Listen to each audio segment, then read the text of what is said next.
A'udzu billahi minasyaitonir rajim. Bismillahirrahmanirrahim. Assalamualaikum warahmatullahi wabarakatuh. Innal hamdalillah nahmaduhu wa nasta'inuhu wa nastaghfiruh wa na'udzu billahi min shururi anfusina wa min sayyiati a'malina. May yahdihillahu fala mudilla lahu wa may yudlilhu fala hadiya lahu.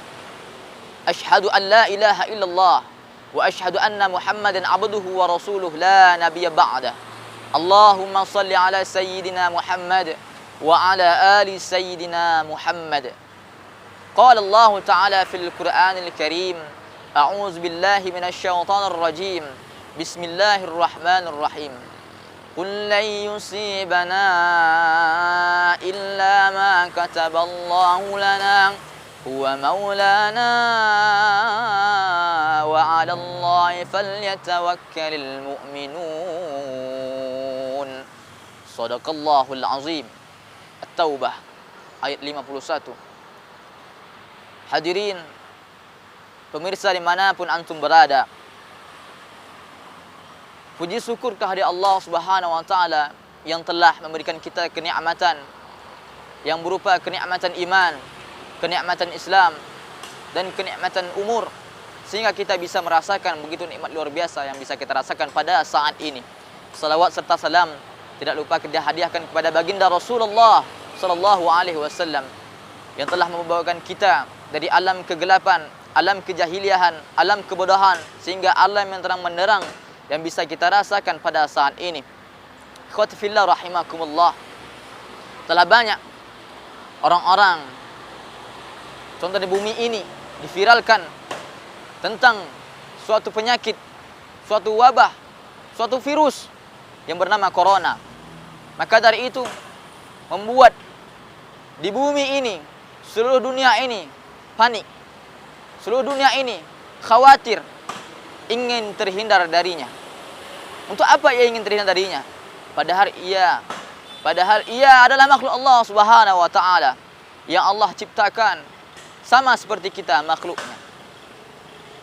Makhluk yang berupa virus ini sudah Allah tetapkan bagi mereka yang terkena penyakit, bagi mereka yang meninggal dunia karena penyakit ini. Sudah Allah tetapkan semuanya. Sebagai orang beriman harus yakin, harus berserah diri kepada Allah Subhanahu wa taala. Seperti ayat yang jelaskan tadi, qul la yusibana illa ma kataballahu lana. Katakanlah Muhammad, tidak akan ditimpa bagi kami melainkan sudah ditetapkan Allah Subhanahu wa taala. Huwa maulana, dialah pelindung bagi kami. Wa 'alallahi falyatawakkalul mu'minun. Wa 'alallahi falyatawakkalul mu'minun. Bertawakallah kepada Allah bagi orang-orang yang beriman. At-Taubah ayat 51. Hadirin pemirsa dimanapun antum berada, maka dari itu dalam ayat ini menjelaskan tidak akan ditimpa bagi kami melainkan sudah ditetapkan Allah Subhanahu wa taala. Bagi orang yang sudah ditimpakan oleh Allah melalui virus ini, kemudian dia sakit, kemudian meninggal karena sakit ini, itu sudah ketetapan Allah Subhanahu wa taala. Ketika virus ini ditetapkan kepada si fulan, kepada seseorang, tugas makhluk ini apa? Tusabbihu lillahi ma fis samawati wal ard. Bertasbih, memuji Allah Subhanahu wa taala. Jika virus ini dimasukkan ke dalam badan kita, ke dalam badan seseorang, itu sudah bertasbih kepada Allah Subhanahu wa taala.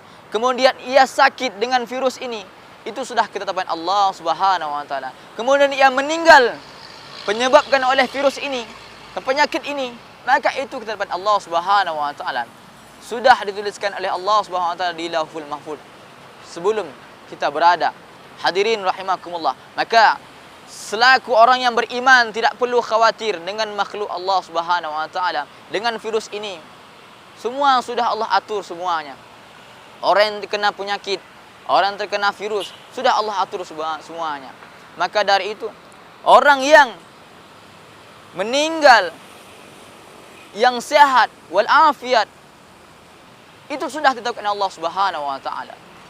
Apalagi orang yang meninggal dikarenakan virus ini, Dikarenakan penyakit ini itu perintah Allah Subhanahu wa taala kepada malaikat Israel untuk mencabut nyawanya. Maka dari itu sebagai orang yang beriman tidak perlu takut, tidak perlu khawatir.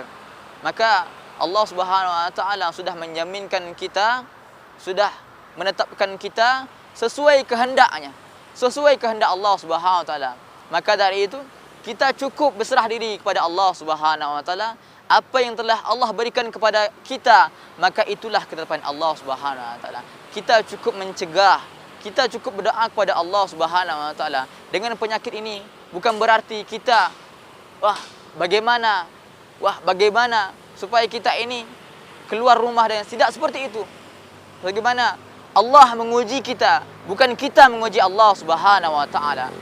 Mencegah itu lebih baik daripada mengobati. Maka dari itu, kalau kita sudah berdiam di rumah, kemudian kita kena penyakit, kemudian kita sakit, meninggal dunia, itu sudah ketetapan Allah Subhanahu wa taala. Kemudian kita sombong dengan Allah Subhanahu wa taala dengan penyakit ini, kita lalai, kita berfoya-foya keluar rumah, kemudian kena penyakit ini, memang itu sudah ketetapan Allah, tapi dengan kesalahan kita sendiri. Maka dari itu, orang-orang yang terkena musibah, orang-orang yang terkena penyakit ini, maka serah diri kepada Allah Subhanahu wa taala. Tidak perlu cemas, tidak perlu takut. Maka orang-orang yang selama ini masih sombong, masih dengan dirinya, ia masih merasa sehat, tidak akan ada virus masuk dalam dirinya, maka ketahuilah Allah Maha melihat sesuai kehendaknya, sesuai perintah Allah Subhanahu wa taala. Maka kita harus hati-hati selaku hamba yang beriman, berserah diri kepada Allah.